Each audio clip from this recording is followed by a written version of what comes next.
সবার শান্তি কামনা করে শুরু করছি বিরহ উপন্যাসের দ্বিতীয় পর্ব। এ কাজটি জামালের উচিত হয়নি, তবুও না করে উপায় ছিল না। যাই হোক, একটু কথাবার্তা চলছিল, আজ হতে তাও বন্ধ হয়ে গেল। আর নতুনভাবে যোগাযোগের পথ সে খুঁজে পাচ্ছে না। বিরহ ব্যথায় বিমূঢ় সর্ব অঙ্গ নিশ্চল হয়ে আসছে। কি হতে কি হয়ে গেল, এখন কি করবে সে? জামালের মা এসে বলল, জামাল, তুমি আমার একমাত্র সন্তান, তোমার এমন হলে আমি কাকে নিয়ে বাঁচব বাবা? জামাল বলল, এর জন্য তো তোমরাই দায়ী মা। আমি যাকে ছাড়া বাঁচব না, তোমরা তাকে দেবে না, তবে আমি কি করে বাঁচব বলো?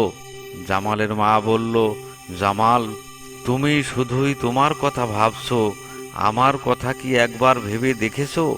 আমি তোমার মা, আমাকে শেষ করে তুমি ময়নার পিছে ছুটেছো। আমার জন্য কি মায়া মমতা ভালোবাসা কিছুই নেই? জামাল বলল, আছে মা, আছে। তোমার ভালোবাসাতেই আজ আমি দুনিয়ার আলো বাতাস সকল কিছুর স্বাদ গ্রহণ করছি। তোমার ঋণ শোধ হবার নয় জানি। তোমাকে আমি একান্তভাবে ভালোবাসি মা। তোমাকে ভালোবাসায় এক, আর ময়নাকে ভালোবাসা আর এক। তোমার আসনে শুধুই তুমি, সেখানে অন্য কেউ কোনোদিন স্থান পাবে না। আর ময়না আমার ময়না, আমি তাকে কিছুতেই ভুলতে পারবো না। নিঃসঙ্গ জীবন যাপন করলেও ময়নার আসনে অন্য কাউকে বসিয়ে যন্ত্রণার অগ্নিকুণ্ডলীর মাঝে ছটফট করতে চাইনে। তুমি আমার হৃদয়ের আগুন নিভিয়ে দাও মা। আমার হাত পা বেঁধে আগুনে নিক্ষেপ করে তোমরা মজা লুটতে চেও না, তাতে দুঃখ ছাড়া শান্তি পাবে না। জামালের মা বলল, বাপ, আমি তোমাকে আর অনুরোধ করব না, শুধু বলছি তুমি অপেক্ষা করো। খোদা নিশ্চয় ময়নাকে তোমার কাছে ফিরিয়ে দেবে। আল্লাহর উপর বিশ্বাস রাখো, তিনি মানুষকে বিপদ দিয়ে আপন পর চিনিয়ে দেন, আর দুঃখ দিয়ে মন বোঝেন। রশিদ গভীর চিন্তায় মগ্ন রয়েছে। স্ত্রী কাছে এসে বলল, ওগো, কি ভাবছো তুমি? রশিদ বলল, আমি যা ভাবছি তার অবসান নেই। তুমি যা বলতে এসেছো তাই বলো।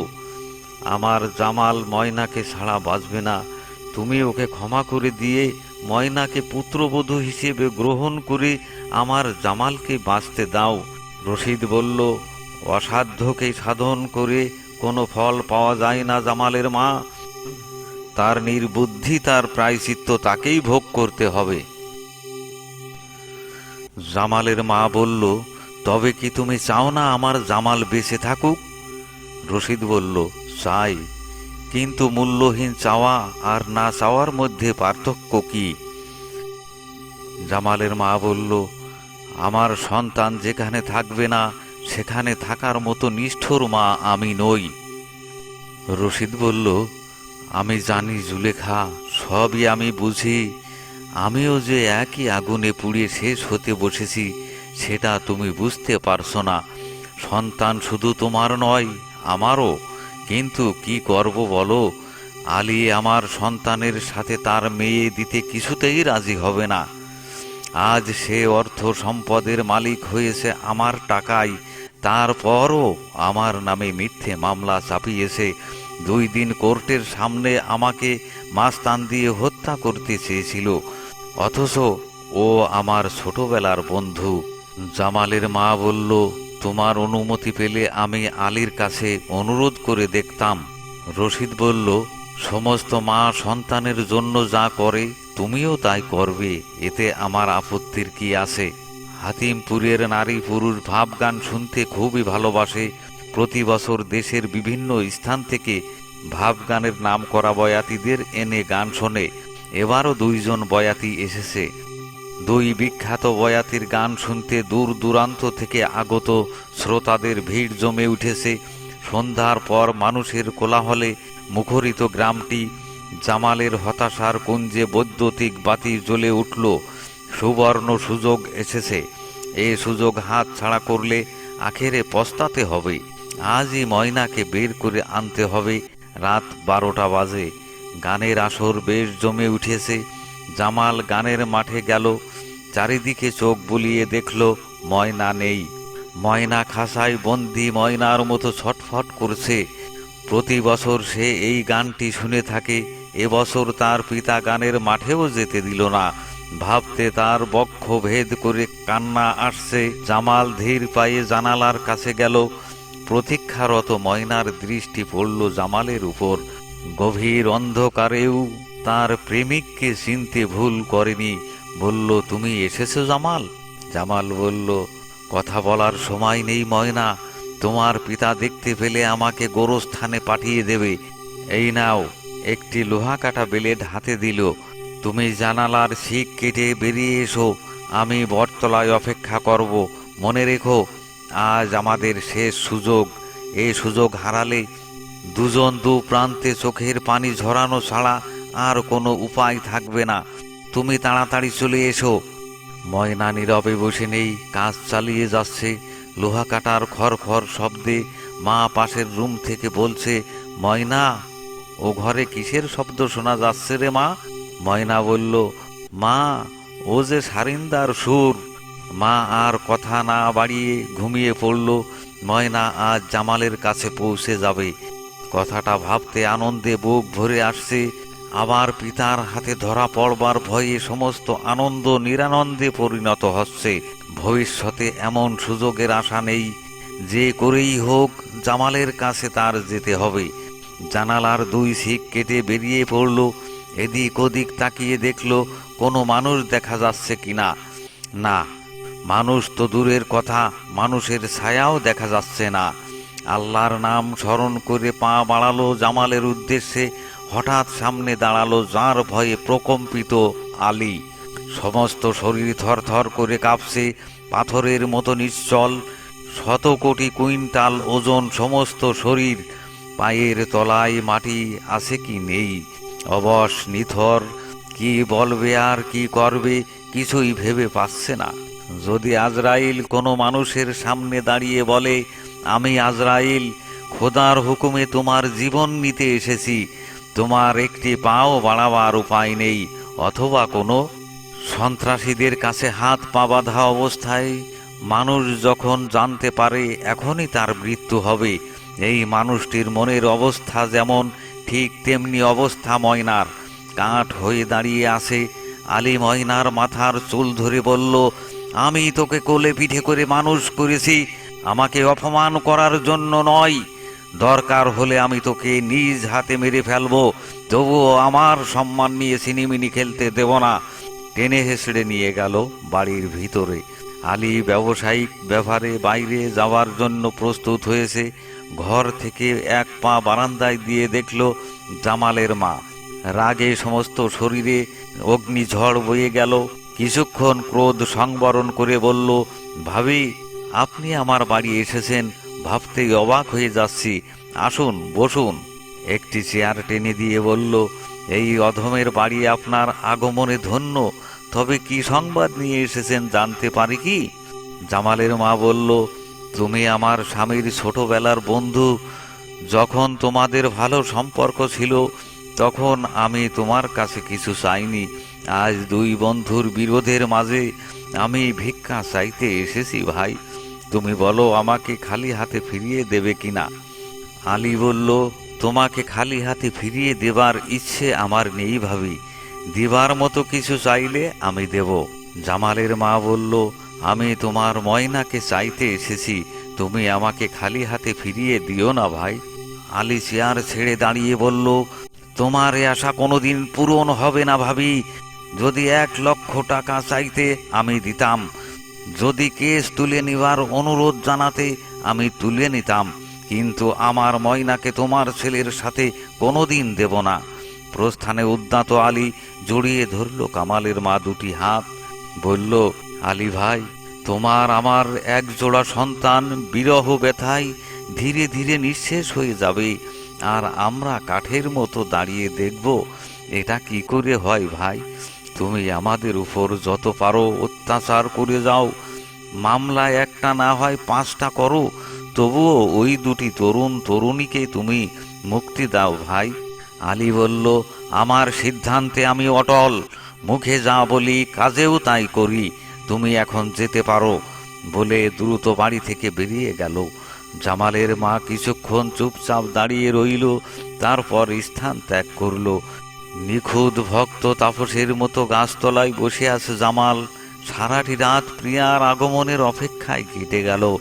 ভোরের আজানের সুর গগন জুড়ে প্রতিধ্বনিত হচ্ছে। পাখিরা ছুটে চলেছে নীড় ছেড়ে আহারের সন্ধানে, কিন্তু ময়না এলো না। অপেক্ষার পর অপেক্ষায় সকালের রক্তিম সূর্যটা আকাশের বক্ষ ভেদ করে ক্রমেই এগিয়ে আসছে। অদূর ময়নার আগমন পথে কোথাও একজন মানুষের ছায়াও দেখা যাচ্ছে না।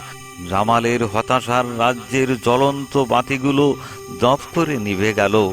জীবনে হয়তো আর ময়নাকে পাওয়া হবে না। সে ছাড়া জামালের অন্ধকার পৃথিবীতে আলো জ্বালাবে কে? ময়নাবিহীন সবই যে শূন্য। কি হবে সংসার ধর্ম? যেখানে ময়না নেই সেখানে তো আর জামাল থাকতে পারে না। সমাজের লোকেরা জানে উন্মাদ পাগল। তখন আর ফিরে গিয়ে লাভ কি? শেকড়ের উপর মাথা রেখে কত কি ভাবছে। ধীরে ধীরে চোখের পাতা বন্ধ হয়ে নিদ্রার কোলে ঢলে পড়ল। ঘুম ভাঙল জামালের। বট গাছের ছায়াটা লম্বা হয়ে কোথাও যেন উকি দিয়ে আসে। ভাবল কেবল সকাল হয়েছে। কিছুক্ষণ নীরব থেকে বুঝতে পারল এটা বিকেল পেরিয়ে গোধূলি লগ্নের কাছাকাছি। নির্ঘুমে রাত কাটানোই আর ক্ষুধার্ত ক্লান্ত শরীরে ঘুম অনেকটা বৃদ্ধি পেয়েছে। এখন কি করবে সে কিছুই ভেবে পাচ্ছে না। ক্ষুধায় সর্বশরীর থরথর করে কাঁপছে। ঘাড় ফিরিয়ে দেখল গাছের গোড়ায় খাবার সাজানো রয়েছে। কোনো কিছু না ভেবে পেট পুড়ে খেয়ে নিল। তারপর মনে পড়ছে খাবার এখানে এলো কিভাবে। সে যেভাবেই আসুক, ক্ষুধার যন্ত্রণা নিবারণ হয়েছে, এটাই যথেষ্ট। এখানে বিভিন্ন রোগের জন্য মানত করে, রোগ মুক্তি হলে মানত শোধ দিয়ে যায়। এ বটতলায় থাকলে অন্তত খাবার চিন্তা করতে হবে না। কিন্তু আমার ময়নাকে কোথায় পাবো? ব্যর্থ হয়েছি, ভেঙে পড়া যাবে না। চেষ্টায় মানুষ সফল হয়। আমি বারবার চেষ্টা চালিয়ে যাব। ব্যর্থতায় নতুন যুক্তি প্রয়োগ করব, তবুও পিছিয়ে যাব না। আমার মনের ময়নাকে শুধু মনের পাশে নয়, দেহের পাশেও নিয়ে আসব। আমি জানি যুক্তির পর যুক্তি মানুষের চিন্তাকে বাড়িয়ে নতুন যুক্তির প্রসার ঘটায়। বিয়ের কেনাকাটা প্রায় শেষ হয়েছে। গোপনে সব কিছু করে যাচ্ছে আলী। ধুমধাম ছাড়াই ময়নাকে বিয়ে দেবে। আলীর স্ত্রী বলল, ময়না জামালকে ছাড়া দ্বিতীয় কাউকে বিয়ে করতে চায় না। তাছাড়া তাদের বিয়েও হয়েছে, সেটা কি তুমি ভেবে দেখেছো? আলী বলল, আমার ভাবা যদি তুমিই ভাবো, তবে আমার ভাবার দরকার কি? আমাকে রান্না বান্নার দায়িত্ব দিয়ে তুমি আমার স্থান দখল করে নাও। স্ত্রী বলল, আমি যে ওভাবে বলিনি। আলী বলল, সাপের সফলে বিষের যন্ত্রণায় আমি উন্মাদ।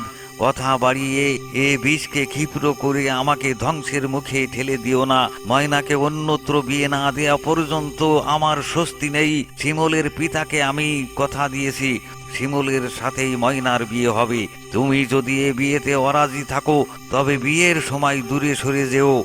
আর প্রতিবাদ করার ইচ্ছে হলে আমাকে তালাক দিও। বিয়েতে বাধা প্রদান করতে চাইলে আমার লাশের উপর দিয়ে যেও। আর কোনো কথা না বলে বেরিয়ে গেল। স্ত্রী হয়ে স্বামীর কাছে অনুরোধ করার সুযোগও নেই। নিরুপায় কৃতদাসীর মতো ভাব। বিষণ্ণ চিত্তে দাঁড়িয়ে আছে সে। গৃহবন্ধিনী ময়নার করুণ রোদনে আর মনের মানুষ দূরে থাকার ব্যথায় ক্রমেই ব্যাকুল করে তুলছে। সূর্যের আলো মুক্ত হওয়া কতদিনে যে তার শরীরে পরশ দিয়ে যায়নি, কে রাখে তার খবর? কতদিনে মাস, কতদিনে বছর, তাও মন থেকে হারিয়ে গেছে। হারিয়ে ফেলেছে তার জীবনের সমস্ত স্বাদ। মন শুধু খুঁজে ফিরছে তার কাঙ্ক্ষিত জামালকে। ভালোবাসার অপরাধে অসহায় তরুণী আজ বন্দিনী। পিতার নির্যাতনে পৃথিবীতে বেঁচে থাকার স্বাদ শেষ হয়ে গেছে। আজ ধিক্কার দিতে ইচ্ছে হচ্ছে পিতারূপী মহারাজদের। যাদের অন্য কিছু করার ক্ষমতা থাকুক আর নাই থাকুক, সন্তানের উপর নির্যাতন চালাতে কুণ্ঠাবোধ করে না, এরাই হচ্ছে পিতা। সন্তানের দুঃখে পাশে না দাঁড়িয়ে জ্বলন্ত আগুনে নিক্ষেপ করে। আমাদের সরলতা আর পিতামাতা ভক্তির কারণ তাদের মহারাজ হবার সহায়। কথা না শুনলে সামাজিক আইন কানুন উপেক্ষা করা হবে, তাই আমরা দুর্বল। যেসব পিতা সন্তানের মঙ্গল চায় না, ভালোবাসার স্বীকৃতি না দিয়ে নির্মম অত্যাচার চালায়, সেসব পিতার বিরুদ্ধে বিদ্রোহ করাই উচিত। তার খামখেয়ালিপনা মেনে নিতে হবে। এ তো হতে পারে না। পিতা যাই বলুক চোখ বুজে মেনে নিতে হবে। ন্যায় অন্যায়ের প্রতিবাদ করা যাবে না। যেদিকে তার স্বার্থ সেদিকেই সে পরিচালনা করবে। ব্যবহারের পাত্র পিতামাতার কাছে তাদের সন্তান, এই কি পিতামাতার কর্তব্য? যে দেশে সবার সমান অধিকার, সবার কথা বলার সুযোগ আছে, সেই স্বাধীন দেশের মানুষ হয়ে আজ আমি বন্দিনী। ময়নাকে পাওয়ার আশা জামালের মনে আরো কঠিনভাবে স্থান নিয়েছে।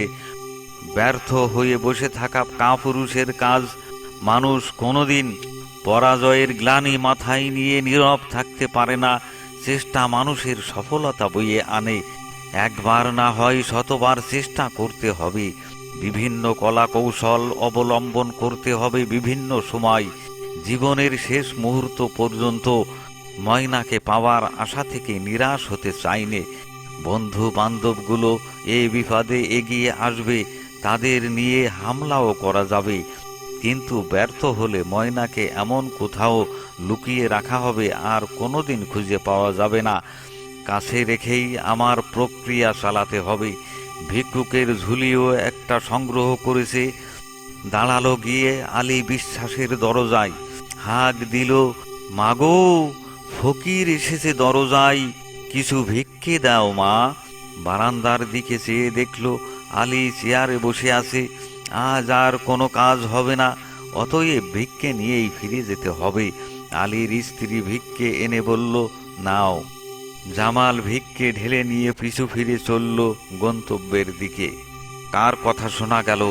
এ যেন অতি পরিচিত আওয়াজ। আমার অন্তরে আঘাত করে এখনো প্রতিধ্বনিত হচ্ছে, বারবার আমার জামালকে স্মরণ করিয়ে দিচ্ছে। তবে কি আমার জামাল ভিখারি সেজে এসেছিল? তাই হবে। জামাল ছাড়া অন্য কেউ নয়। সে আমার প্রেমে ভিখারি হয়ে মূল্যবান প্রেমের মূল্যায়ন দিচ্ছে, আর আমি তার জন্য কিছুই করতে পারিনি। তুমি আমাকে ক্ষমা করে দাও জামাল। খোদাকে সাক্ষী রেখে বলছি, আমি তোমার। শুধু তোমারই জন্য দুনিয়ায় বেঁচে থাকব। মনের মাঝে বড় আপন করে পেয়েছি তোমাকে, যেখান থেকে দুনিয়ার আর কেউ সরাতে পারবে না। আমি সারা জীবন লাইলি হয়ে থাকব তোমার অপেক্ষায়। দৈহিক মিলনের চেয়ে বিরহের যন্ত্রণা খুবই ভালো লেগেছে আমার। দুজন এক হলে প্রেম হারিয়ে সংসারের ঝামেলা পেয়ে বসবে। সংসারের ঝামেলার চেয়ে বিরহের যন্ত্রণা অনেক ভালো। মনের মানুষকে মনের মাঝে নিবিড় করে ধরে রাখতে পেরেছি, এর চেয়ে বড় পাওয়ার আর কি আছে? খুনের মামলায় মৃত্যুদণ্ডের আসামি ফকিরের বেশ ধারণ করে ঘুরে বেড়ায় দেশের প্রত্যন্ত অঞ্চলে। হাতে একতারা আর কাঁধে ঝুলানো একটি ব্যাগ।